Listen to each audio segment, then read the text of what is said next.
Hi, I'm Kirti. Hi, I'm Daniel. Hi, I'm Carissa, and today we're going to react to Animal Crossing. So this is the second episode of a series we call Curator Reacts, which is us trying to talk about art in relation to different pop culture things that we find fun and exciting. You may or may not have seen the first video, which is about BTS, my new favorite K-pop boy band.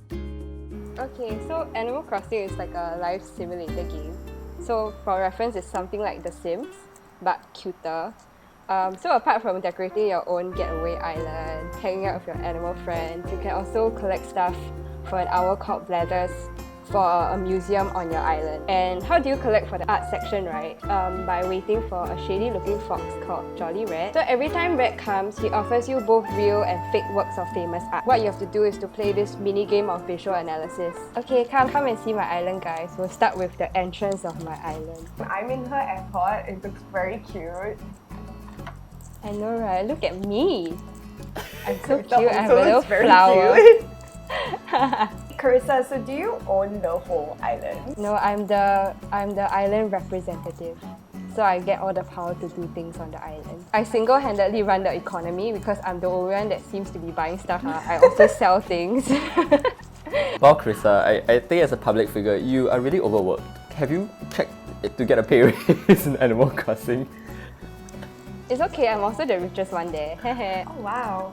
So is this space for residents to come and hang? You know, as you say that, I just see her alone. She has animals on this Yeah. island. Yeah, hello. I'm not alone on this island, okay, Daniel? Stop giving me your judgy faces. Okay, so let's go into the museum, guys.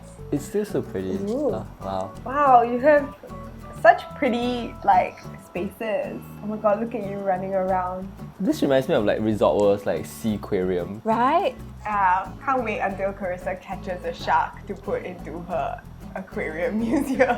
Carissa, do you put on glasses for your trip to the museum to look like Yeah. an intellectual? Yes, I'm also wearing a kurta Wow, that's very- representation. Ethnically diverse clothing available on Animal Crossing.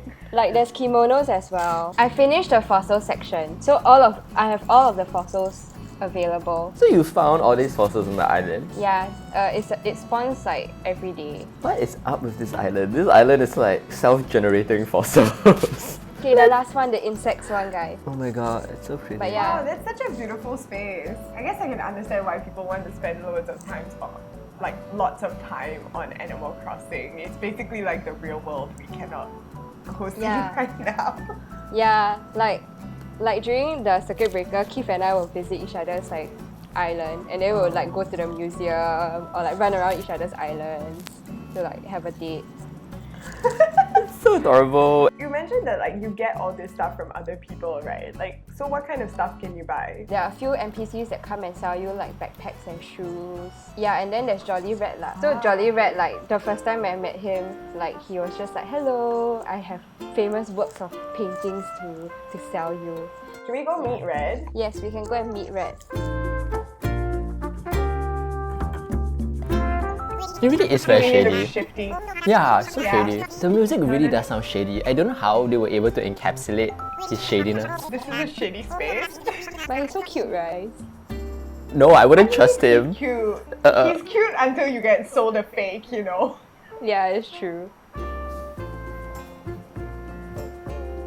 I see you going closer to your screen, Daniel. Yeah, I really don't know if this is real or fake. I think it's real, but there's so many details that could be fake that like the oranges. If you change the oranges, I will not know if they are real or not. But everything in general looks correct. Yeah. Do you think it looks correct because you recognize the painting? Yeah, I know the painting. It's titled A Bar something something something, and it's famous because of the weird perspective of the mirror. It's supposed to be intentionally wrong. Yada yada yada. Her gaze is supposed to be all my art history knowledge is coming back to me in painful waves. But the orange, is it real? Is it real? The orange. Well, orange is that the vibrant? orange? We don't know. Yeah. Okay.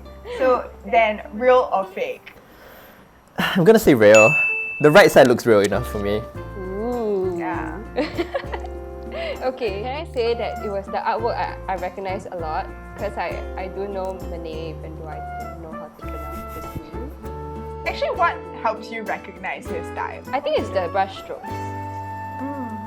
Yeah, it's like, it kind of reminds me of Van Gogh. I almost feel like sometimes Van Gogh is you can see every distinct stroke really kind of neatly, whereas his is a bit more blurred, even though it's still distinct. Yeah. Oh yeah, it's the fact that like there's no like defined lines between most of like the items that he portrays. There's another like painting that he did of like some people eating at a restaurant or something, right? That's like every I French feel like painter of the period. Yeah, I was just gonna say, I'm sure he did. Because like, I mean, they were all documenting French life at the time and like what it meant to be in Paris or wherever they were. So like this particular painting is also like documenting one of the most like it spots in Paris at that time. And I think the reason that I knew this wasn't a fake was actually interestingly because of like the thing in the upper left corner where you can see 2 feet dangling and her, like the rest of her body is cut off.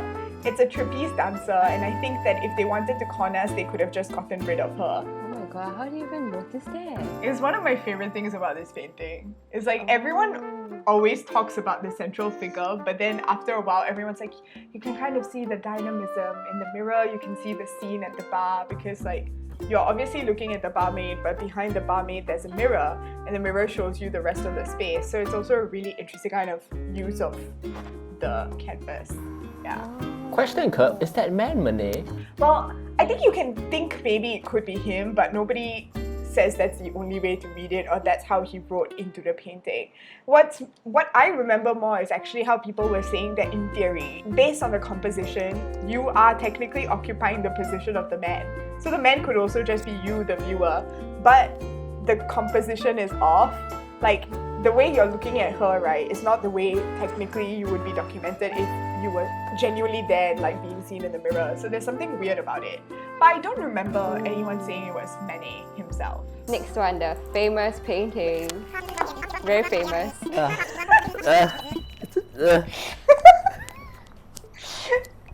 one is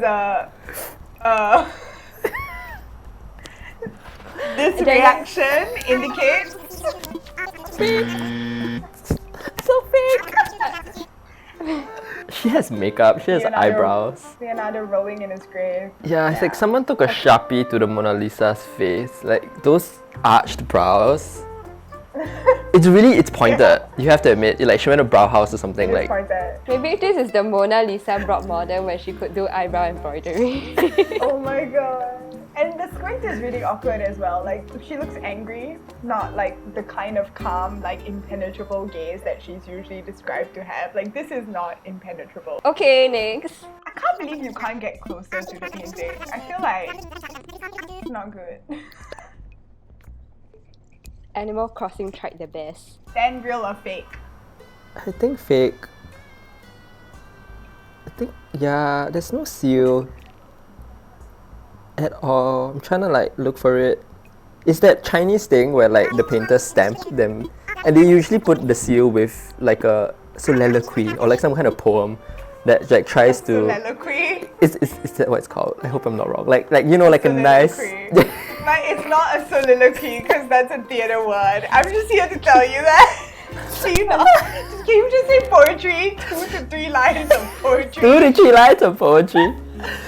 And it usually like tries to tell the moral of whatever you're looking at or something, but like there's nothing there. What's the moral? When you see like Chinese paintings or scrolls, right, it maybe not even moral, but it like describes it to you for a bit, or like gives you some sort of like understanding of what this is depicting and why it matters, if not always moral, right? Oh, like sun is setting, mountains are big. Okay, I can't read Chinese, so I don't know lah, but Yes. Yeah, I think for me, the first time I saw this, I was kind of really confused by the purple. Like, it felt very purple and very vibrant, and I didn't really know if that was kind of common or seen in these kind of paintings. So, real or fake, guys? Fake. It's a Japanese painting, and it's by somebody who Animal Crossing introduced me to. Oh my god. Seal! Huh? Seal! Oh, there's really a seal! Oh my god! Yeah!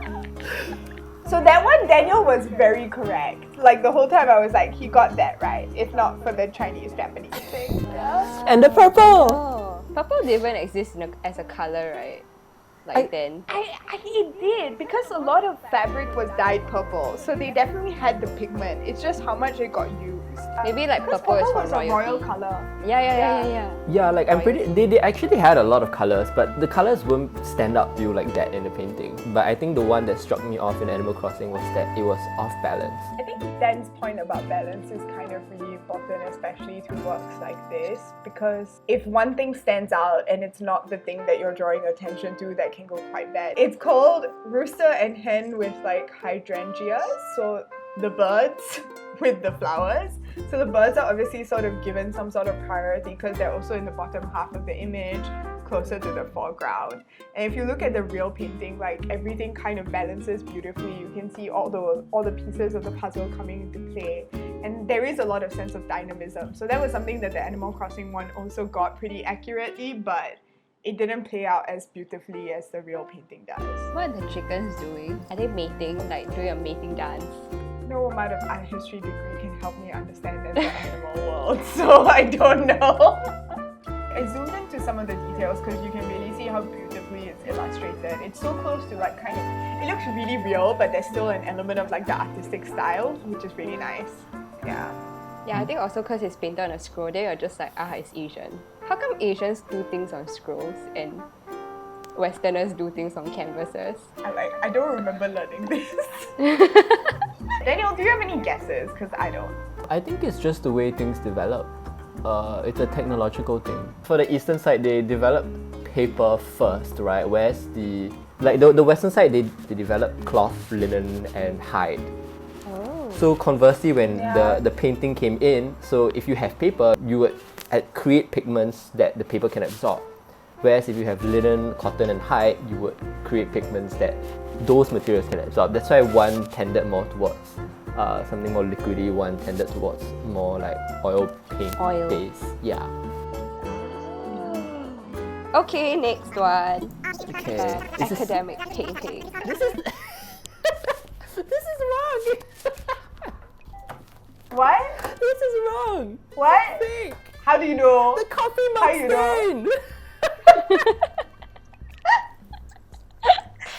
Do you know, right?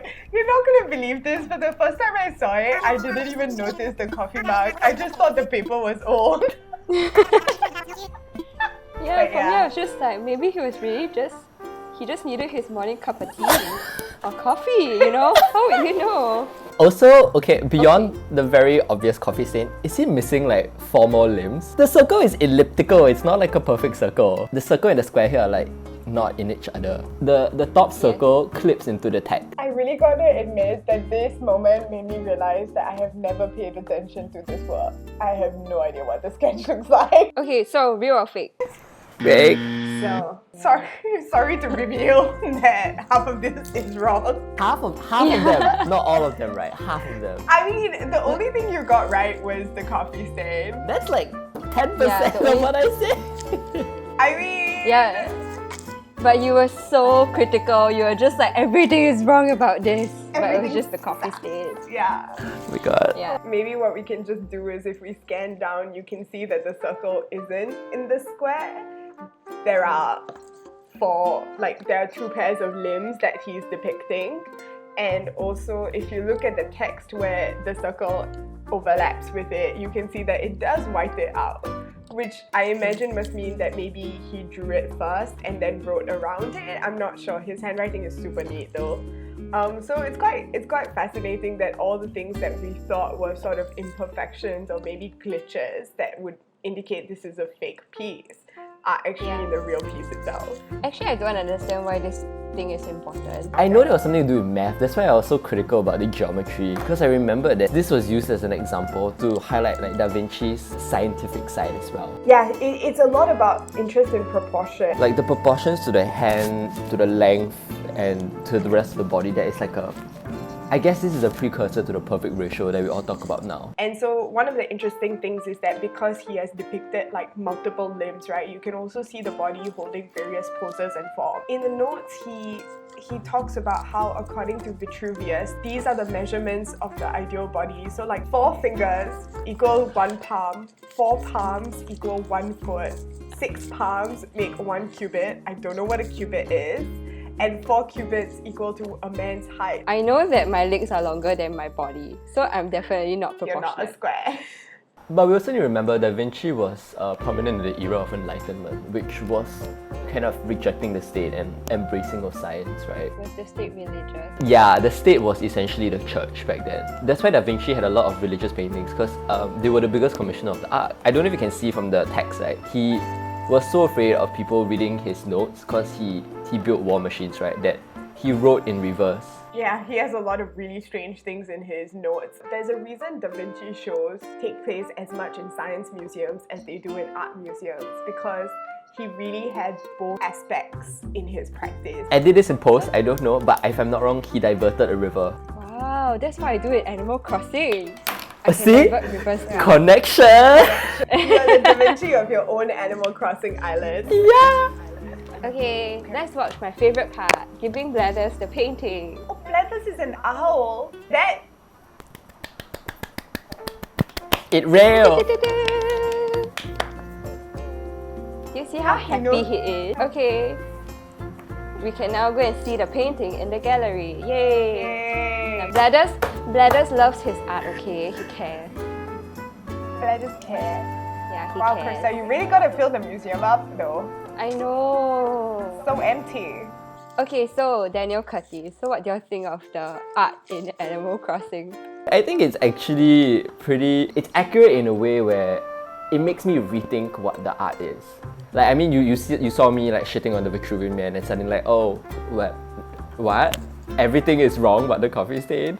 So I think it's a nice like sort of introductory experience, but I also think it's really lovely to have that experience of building your own museum and thinking about the kind of things that can go inside. So it was fun. Yeah, I hope you get more interesting paintings. I think I'll just add my thoughts as well. Like, I really like the art part in Animal Crossing because I don't have any like formal like understanding of it also. It's like, at least when I look at the paintings, I'm like, oh, I remember this. I know I've seen this before. Like, I've seen people talk about this artwork, and I get excited because like, oh, maybe it's not that far off. You know, like I can actually understand that. Carissa, can I ask you one very interesting question? What? If you could teleport any old artwork into your Animal Crossing house, what would it be? Wow.